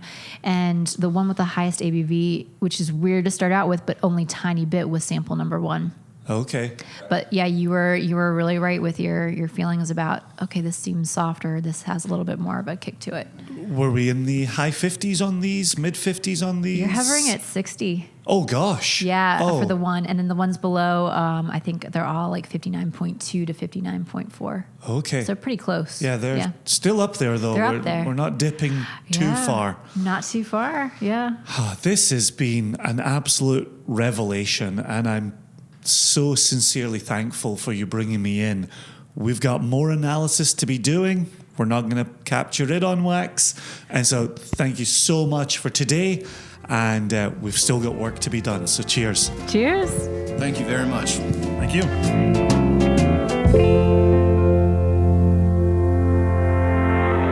If we're known in these parts for getting geeky, Amanda is more than happy to get down and dirty in the geeky details with all of us. She is top notch. She is knowledgeable. Gosh, I was honestly, you maybe even hear it in my voice right now, I was a little flummoxed that she was willing to record that toasted project with us and just to say, hey, honestly, what did you get? What did you see? What did you think? Where did it go? How did it work? Just phenomenal. And for me, again, I think this speaks a little bit back to Adam's earlier email in today's episode. But yes, I'm an independent bottler. You're an independent bottler, Joshua. When I walk into VDC, I'm an independent bottler and I'm a whiskey geek. And I'm the co-host of One Nation Under Whisky with recording equipment. And I'm a friend of Amanda and Brian and Dustin and John. And it's like, that's a lot of hats, a hat on a hat on a hat, if you will. But at the end of the day, you just sit and you have an honest whiskey conversation. And the rest takes care of itself. And I love the simplicity of a moment like that, where you just talk about the whiskey. And it makes me think about our very early days in founding Single Cask Nation. And the nation was used advisedly, which was a community of whiskey drinkers who could come together and always have whiskey in common. Exactly. We go to Ardnamurchan. We have whiskey in common. In a future episode, we'll talk to the guys at Blum Brothers. What do we have in common? Whiskey. Right? Yep. It's always whiskey.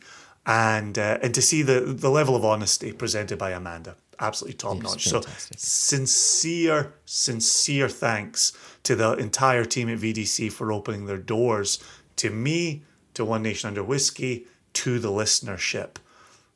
It's not taken lightly and it's very much appreciated. Speaking of listenership, I want us to get back to the emails because we reserved 2 for the very end. And this is just a reminder for the listeners. Jason, you had challenged our listeners to send us in the distilleries they would like to see us bottle from. And we heard so far from Aaron Gong talking about Scotch whiskey distilleries, and then Adam Polanski talking about American single malt distilleries. And who do we want to go with next?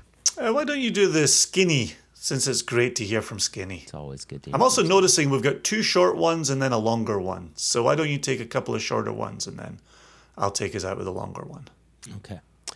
So Skinny says here, and the subject is just distillery wants. He says, "Howdy, y'all." Should I do this whole thing with like a southern accent? Howdy, y'all. Hard pass. No? Okay. Hard pass. I'll sound like Jesse from Toy Story. Long time no email. Or C. You asked, I just answer. That's true. I'd love to see more Kleinleash and Lechig. Then, a controversial one I happen to be a fan of. That's my drum roll. Roll insert here. Bladnoch. Look at that. As a lowlander, Jason, this probably hits your heartstrings or not. I don't know. Isn't it pretty to think so? He goes on, he says, I know Bladnock is very hit or miss, even in my experience, but boy, when it's a good one, it's a good one. Anywho, miss y'all. Can't wait to share another dram in meat space one of these days. I don't know what's meat space. I'm guessing where we have physical bodies. That sounds horrific. Fucking meat space. Keep yourself peeled in meat space. Oh, gosh. It's going to be like Jason Tartar here. It's going to be terrible. Yeah, Bladnock's an interesting one to bring up there. He is clearly spot on. When it's good, it's very good. Right? And when it misses, it's happening more often than not. But yeah, I'd be happy to find a Bladnock. I've got nothing against finding a Bladnock. I remember some of the 8-year-old releases that came out under Raymond Armstrong. Oh, yeah. Very bright, very fruity, very tasty little treats. Obviously, we've never done a Bladnock to date, so it would be a first distillery for us. So yeah. This is why I set this challenge. We're more than happy to keep our eyes open for Bladnock coming in. Yeah, for sure. And I love the mention of Lechig, right? We had Aaron asking for Tobermory twice, and that's, of course, unpeated. And so now, here we are back at the Tobermory Distillery, but looking for peated. And that's one I know, especially you, Jason, you always have your eyes peeled for a good Lechig. Yeah, that's an easy one. Yep, always looking. Yeah, and Kleinleash, yes, of course. The more Kleinleash, the better. We will continue to look for some. Hopefully, we'll be releasing some at some point. Fingers crossed. And then, Dan Grice, of all people, sends us a short and sweet here. Okay. Do you want to take that one? No, you go for that. I'll get us out of that's here. right. You wanted to do the long-winded one because you like to talk. So here we are. Save you some editing time. So he says, I'm going to throw this distillery out there. It's one no one talks about, but damn if I haven't had some amazing drams from them. Give me a Glen Ord and I'd be a happy man. Cheers, good people. Dan. Nobody saw Glen Ord coming. Glen Ord didn't see Glen Ord coming. I did. No. I remember, Jason. No. Was I alone or did you and I go together? I think I was alone. This was maybe 2017. And I went up to Canada to meet Graham Usher. And it was at Graham Usher's house. He had a bottle of Glen Ord 30-year-old. Oh, interesting. Right? 30 years old, first fill bourbon, big, spicy bourbon cask, loveliness. And that was my first and only experience with Glen Ord. And I said, hot damn, if that's not a great whiskey. And then fast forward just a year or two later, and we were on Isla, and we went to the Kalila distillery, and I got a sample of the Kalila unpeated 17-year-old. And that Kalila unpeated 17-year-old reminded me of the beauty of Glen Ord. It tasted like this rich, robust Highlander. And so it's had me wanting to look at Glen Ord as an independent bottler because I know we'll never get our hands on an unpeated Kalila. At least I don't think we'll ever get our hands on that. So, yeah. I had a Glen Ord 30-year-old, gosh, probably 20 years ago now. Maybe less than that. Maybe 15 years ago now. And it was an official 30-year-old put out by the distillery, and it was hugely uninteresting. Oh wow! And it was, listen, it was very grain dependent. But it felt more like soft grain rather than meaningful, sculpted, malted barley. Was it cask strength? Do you remember? I'm going to say it probably wasn't. But even at 30, it would have dipped into the 40s. That kind of left a little sour taste. Not literally a sour taste, but it kind of left me a little like, oh, Glenord. Like, ooh. But again, right, what have we talked about in today's episode? There was that Ben Romack. Here's Skinny mentioning Bladnoch. Right. Here's Dan with Glenord. Right? Those moments sometimes in whiskey life where you have one or two examples and you move on and you don't think of it again, it doesn't resonate for you. There's always good casks out there. There's always something interesting waiting to be discovered. Yeah, I think back to the Fettercairn that we bottled for the Massachusetts market. I remember tasting Fettercairn a few years back, one or two examples. Yeah, agreed. And I said, maybe this isn't for me. This isn't for us. And then we tasted that one that we bottled, and it was remarkable whiskey. So yes, there's always good casks to be found, always. And Binny's just brought in an exclusive Auchentoshan. Right. Everyone's experience with Auchentoshan kind of sounds the same, but there are casks that make you go, hot damn! Like, where did that come from? Yep. You and I in that selection were looking at each other like, okay, is this labeled correctly? This is Auchentoshan. Phenomenal. Really, really wonderful. It's not like those distilleries are making bad whiskeys. It's that you and I share a very similar palate, and things that don't hit for me don't hit for you, but they hit for other people, right? So I just want to be clear there. We're not trying to shit on these distilleries. We're just saying it's been hard to find ones that sit with us. Let's close out with this longer email that comes in from Tom Judelka, who we just saw the other week in our Zoom call, and really excellent long-time Nation member, much appreciated. Indeed. And so this is pretty lengthy, so let's save commentary for afterwards. Right. But let's get a good, clear reading here. Lips are sealed. Greetings, Triple J. I hope this finds you well. This email is in response to the request from the most recent One Nation Under Whisky episode for distilleries we would like to see from Single Cask Nation. Here are some suggestions in no particular order. Oishi. I was first exposed to them through your last bottling, and I have been trying to find them wherever I can. I'm a big fan of the Isla cask finish, but unfortunately can't find it in my area. Any other Japanese whiskey brands that you all feel are worth sharing? I trust your palates and look forward to anything bearing the SCN label. Bunnahabhain in ex-bourbon casks. Does such a thing exist? I'm not sure, but I would love to see what their distillate tastes like without a sherry finish. Compass Box Marrying cask. Perhaps you could leverage your relationship with James Saxon to snag one of those for SCN. I have seen some of these both online, sealbacks, and also at my local chain, Binny's. I trust a Single Cask Nation pick would be stellar. Mortlach, Glenlish, or Glentalkers, Isle of Rassy.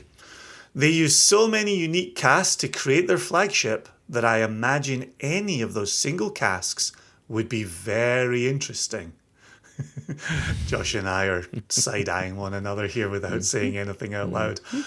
Other international brands such as Amrut, Kiro, Penderyn, Stauning. Would you consider an Irish whiskey at any point in the future? I would also be open to having a Single Cask Nation tequila, mezcal, sotol, or even a gin. Here's what I'm hearing. I know we're editorializing at the end, but what I'm hearing here is a Single Cask Nation superfan who says, if you put it in a bottle, I trust you, I'll buy it. Hey, right, he says, I trust your palates, and I look forward to anything bearing the Single Cask Nation label. I mean, how incredibly cool and special is that? Really, really wonderful. Yeah. He goes on, I enjoy all different types of spirits and would gladly try something that your quote-unquote educated palates deem worthy of my attention. Final paragraph. Hopefully, this was what you were looking for. Yes, it was, Tom. Thank you. You passed. A+. I am really looking forward to the latest round of bottlings. Both the Glenmurray and the Glen Scotia sound excellent. Spoiler alert, they are excellent. They are. On the other hand, my bank account is not really looking forward to these next few months. We'll have to find a way to compromise or not. Smiling emoji, Tom Judelka. That email is a dream come true. Yes. That is everything we've tried to build in 13 years of Single Cask Nation.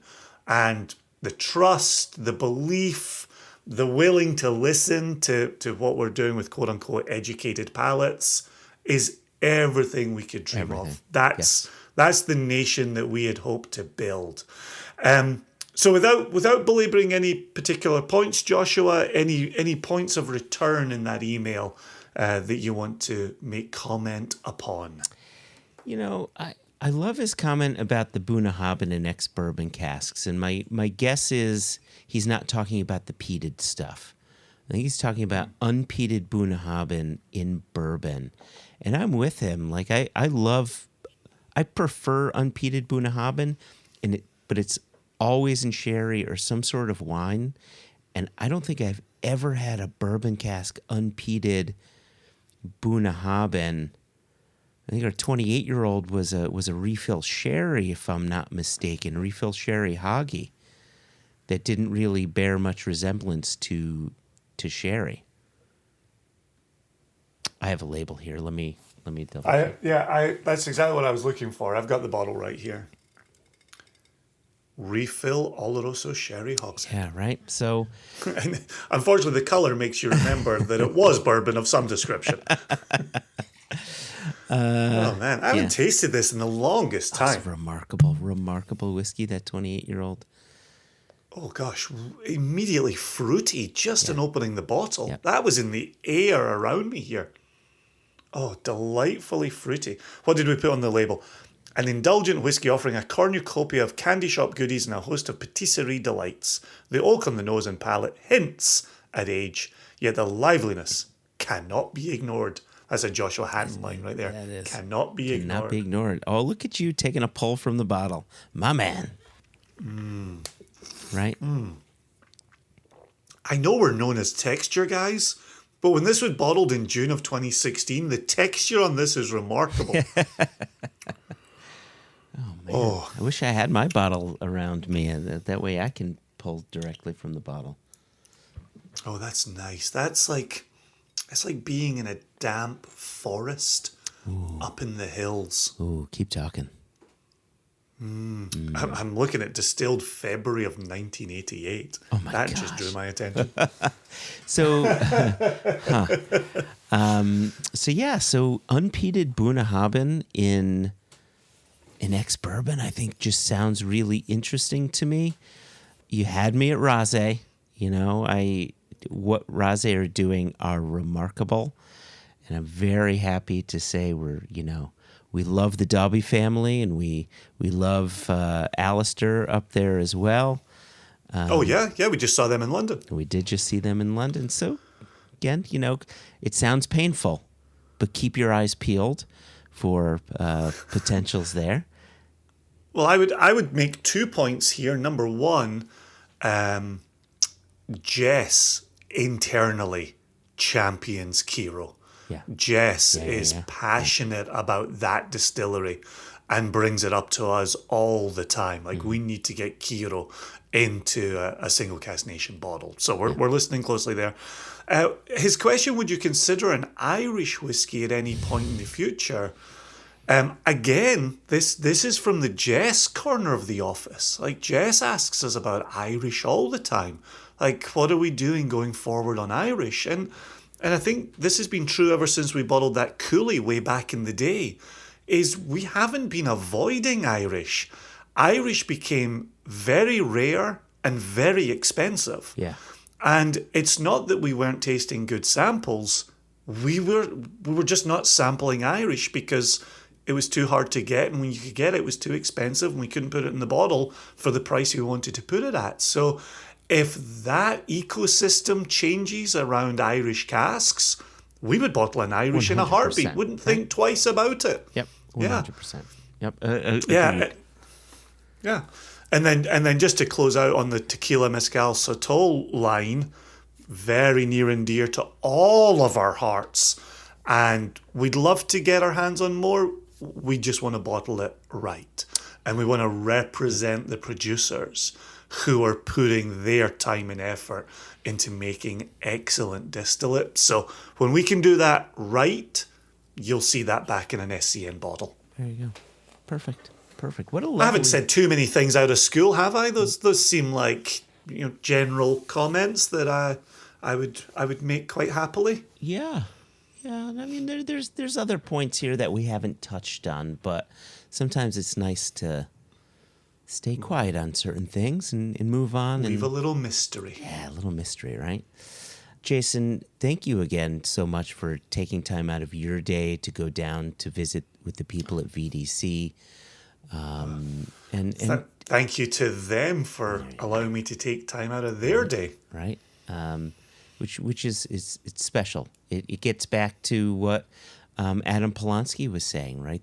Our relationships with these American single malt producers is something that we cherish, and we will be casting our eyes to more American single malt, and our relationship with VDC is near and dear.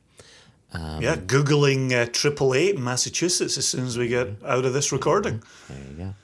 And thanks to the listeners who sent in their emails. You know, I mentioned at the opening of this podcast that there was 4 emails we were going to be reading, but there's actually 5, and we did get more than that. But there's also so many hours and minutes and seconds in the day, so you know, maybe we'll bring some up at another time. But we wanted to thanks to everybody who emailed in.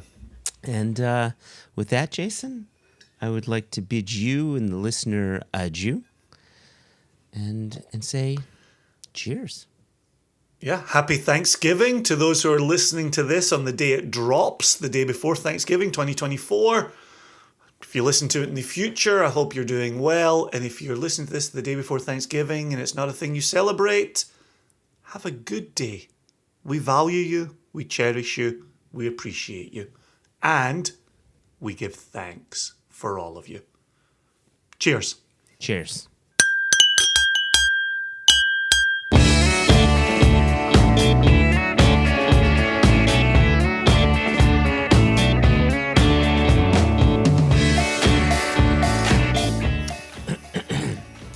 Hello, everybody. This is Joshua Hatton with... Yeah, I know, right? It wasn't quite fully cleared. Hello, everybody. We should do a laryngitis episode one time. Jesus. It's just like this. Sounds like Diane Rehm. Oh, whatever happened to Diane Rehm? I'm Diane Rehm.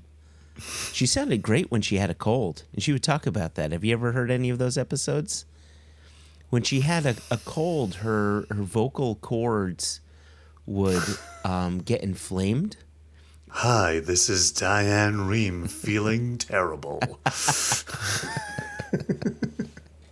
She sounded just like Johnny Carson. It was great. You ever see them together? All right. Just like Michael and LaToya. See. Right? Topical. Okay. Speaking of topical, I just finished a book on Siskel and Ebert. All right. Not written by Siskel and Ebert, about Siskel and Ebert. Well, because Siskel died a while ago, and then Ebert just... They both died a while ago. Yeah, but Ebert lasted a little longer, but he had to have that surgery. Remember, he had cancer. Remember, I just finished the book. Oh, what's that? You're like, remember? I'm like, I just finished the book. It's in the book. It's in the book. All right, let's try this with water now. Okay.